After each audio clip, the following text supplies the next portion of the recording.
All right, so here is the book I'm going to share with you today. And this says, I Am Rosa Parks. And he has a really great series. I bet you might have seen some of these I Am books. There's like I Am Albert Einstein, I Am Amelia Earhart, I Am Jim Henson. He's the guy who made the Muppets. But this is Rosa Parks, and you notice she has black skin, like Martin Luther King did. And she was very important in the history of the civil rights movement. I also do have the I Am Martin Luther King Jr. book. But I like the Rosa Parks one. They kind of talk about the same things, but this one shows some better pictures of like what the schools look like and talks about the water fountains and things like that. So if you don't know anything about how the world was a little unfair a while ago, then this is going to tell you some stuff. And some of it is really hard to hear. It doesn't make us feel good that it used to be like that because things are different now. So this is called I Am Rosa Parks. There she is playing with a bus because she's going to do something really important on a bus. There she is at the bus stop. I am Rosa Parks. Growing up, I was small for my age. I was sick a lot too, since we didn't have money for a doctor. But that didn't mean I was weak. So she says, I'm not that short. And it says right here, most kids, Rosa's younger brother, and then Rosa. And so there, he's laughing. And it says, looks like you are. So she was a little grumpy. When I was 11, as I was walking home from school, a boy on roller skates came zipping by and shoved me. He thought I'd be an easy target. Shove! To his surprise, I turned around and pushed him back. I knew fighting was wrong, but I didn't want him picking on me again. Push! Uh-oh. His mother saw what happened. She was mad that I'd pushed him. Uh-oh, this is gonna be bad. Did you just push my son? Should she have pushed him? I mean, he pushed her. Do you always fight back? I don't know. But you know what made me even madder? I was black and her son was white. She immediately started yelling, I'll have you put in jail. You'll never get out again. Do you think a kid could be put in jail just because they shoved someone? Well, back then, if you had black skin, that sure could happen, even if you were a kid. No question, it was scary, but my mother and grandfather taught me to respect myself and to expect respect from others. So instead of backing down, I stood my ground, and calmly but firmly I explained, your son was the one who pushed me. I didn't bother him at all. I wasn't just standing up to that mom or even to the boy on roller skates. I was standing up for myself. After that, the boy and his mom never bothered me again. Still, it's hard to change things. Sometimes it can take a long time. Back then, if you were black, you were treated unfairly just because of the color of your skin. You weren't allowed to live in the same neighborhood as a white person, eat in the same restaurant, ride the same elevator, or use the same bathroom. You couldn't even drink from the same water fountain. One was marked for whites, the other for colored. So look, here's the elevators, and this one says whites, and this one says colored. I mean, what would they think would happen? What would happen if you were in the elevator with someone with a different color skin? Nothing! That's how ridiculous it was. When I was little, I used to wonder if white water tastes different from colored water. I even wondered if colored water came in lots of colors. So here's this nice looking water fountain that says white only, and here's this dingy water fountain for the colored people. But it didn't. The only difference was I had to walk outside or even down the block to get mine. Of course, it wasn't just about water fountains. This was my school. a small old wooden building with one room and one teacher for all of us. Everyone from the 5-year-olds to the 6th graders were stuffed in that one room. There were no windows, desks, and barely any books. Since most kids had to work on a farm to earn money, we only went to school 5 months during the year. Less school! Hooray! Don't say hooray. That's bad. So they wanted to be in school. They wanted to learn, like the white kids got to, right? We also brought our books home every night. Why? Because we were worried that folks who hated the color of our skin would burn down our school.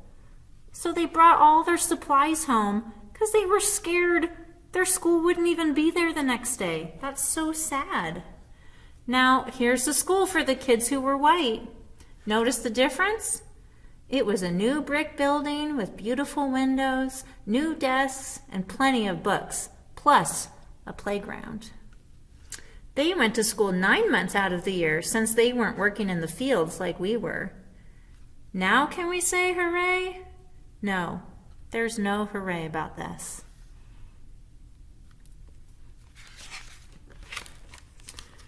Also, if you were black, you had to walk to school. If you were white, you got to take a bus. The worst part was, when I'd walk home with my brother, the kids on the bus would throw trash at us. It made me feel horrible. But there were no civil rights back then. The only solution was to move off the road. And really, what kind of solution is that? As I got older, things didn't change much. So the bus driver says, "There's no room in here, lady." So she's gotten older, but the illustrator's name is Christopher, and he drew her little and tiny still. One winter, I was waiting for the local city bus. If you were black, you had to ride in the back. If you were white, you rode up front. On that day, the back of the bus was packed. But there were plenty of seats in the front, where the white people got to sit. I was just trying to find a place to sit, but as I entered through the front of the bus, "What do you think you're doing? You need to get off and use the back door. Only whites come in the front." But I'm already in. I tried to explain that there was no room to get in through the back. See how crowded it is back there? And look at all these empty seats where she could sit. The driver didn't care. He wanted me off the bus. He grabbed me by my coat sleeve. I dropped my purse near the front door. To pick it up, I sat in the front seat, a white seat. It made the driver madder than ever. "That's it. Get out. Get off my bus." That's what he called it, my bus, as if it were his. The bus wasn't his, though. It belonged to all of us. Still, that afternoon, the driver got his way. He kicked me off, and he says, "See you soon." And she goes, "Yes, you will," because she's going to be back. But I promise you, that wasn't the last time I'd face that bus driver.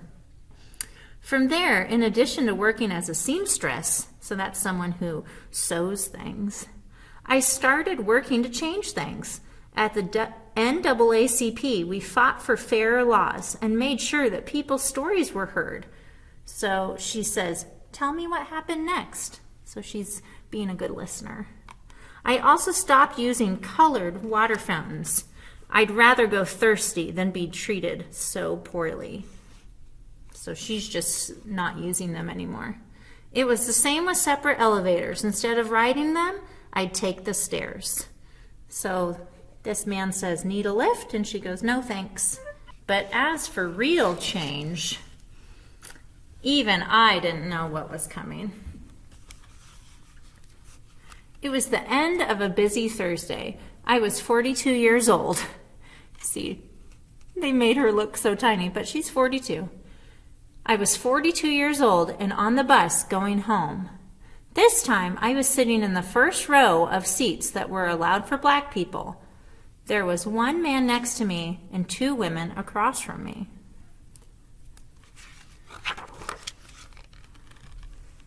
It was the same driver from before, the exact same one from all those years earlier. At the third stop, a few white people got on, filling the rest of the empty seats. There was one white person left standing, so the driver told those of us in my row, "Let me have those front seats." So they wanted the first row in the colored section for this white guy. At first, none of us moved, but when he asked again, he said, "Y'all better make it light on yourselves and let me have those seats." The other three people got up. I stayed right where I was. Sliding over to the window, I thought about what he was demanding. He wanted to take my seat away. He wanted to give it to that man. And why? Because I was black and the man was white. He says, "Come on, get up." I knew what the rules said, but I also knew in my heart, that's not how you treat people. This book makes me cry a little bit. That's why I'm off screen right now, so you can't see me bawling. Without a doubt, the driver was mad, but I never lost my cool. I never raised my voice. "Are you going to get up?" No. People say that the reason I refused to give up my seat was because I was tired. And I was, but it wasn't the kind of tired that came from aching feet. The only tired I was tired of giving in. "Well, I'm going to have you arrested." And she says, "You may go on and do so." Before me, there were other brave women who had refused to give up their seats. Still, on that day, for violating the rules of Montgomery, Alabama, I got arrested. But by standing up for myself, I ignited a movement. That means she sparked something in people. From there, the Montgomery bus boycott began for 381 days. So that's more than a year. All blacks in the city and even a few whites refused to ride the public buses. "But if you don't use the buses, we'll go out of business." And she says, "Then maybe you should think about changing your rules." So if they weren't riding the buses, that means that the bus company isn't getting money because the black people who used to ride the bus would pay to ride. And it says even a few white people refused. So not all white people thought that this was fair. Finally, the rules were changed. Public buses were no longer allowed to separate people based on the color of their skin. So some of these signs say fair for all, strike, end segregation. So segregation means to separate things. So they were separated because of their skin. That was only the beginning. Eventually, we were allowed to drink from the same water fountains, ride the same elevators, and yes, go to the same schools. In the Declaration of Independence, Thomas Jefferson wrote that we're all created equal. Finally, the nation was starting to act like it. Now can we say hooray? Soon. We're close. Of course, that didn't mean the fight was over. There were thousands of other people just like that bus driver. But after hearing how I didn't get up my seat, there were now thousands more people just like me, together, inspired, and committed to justice. And look at this. "Hi, my name's Martin. Want to hear a rough draft of my speech?" You bet I do. So Martin Luther King Jr. made a very famous speech. He did a lot of speeches, but the one he's most well known for is a speech that's called the "I Have a Dream" speech. So this is a little joke where it says, "Do you want to hear a rough draft of my speech?" So she did meet Martin Luther King. "In my life, people tried to knock me down, tried to make me feel less than I was. They teased me for being small, being black, being different. Let me be clear, no one should be able to do that. But if they try, you must stand strong, stand for what's right, stand up for yourself, even if that means sitting down, like she did on the bus. And when you do you see this picture? This is a picture of when she got arrested. So they take your picture when you go to jail and they put a number in front of you. So here's her with that roller skate when she first stood up for herself, and here she is getting arrested for standing up for herself. And when you do, others will follow. So this bus is in a museum. What's the medal? It's the Congressional Gold Medal, one of the government's highest honors. George Washington got one too. Cool. Now can I say hooray? Go for it. Hooray! So she got this medal for being brave, for standing up for what was right. I am Rosa Parks. I'm not a politician or a president or an actor or a famous business owner. I'm just an ordinary person. But I'm also proof that there's no such thing as an ordinary person. Uh-oh, Miss Stoker's going to cry again. I hope you'll always stand up for yourself, and I hope you'll remember that we're all in this together. And here's pictures of what she really looked like. There she was. The only tired I was tired of giving in. And there she is when she got arrested. And this is a picture of her school. All crammed in into this little dark, yucky place. And there she is, sitting on the bus.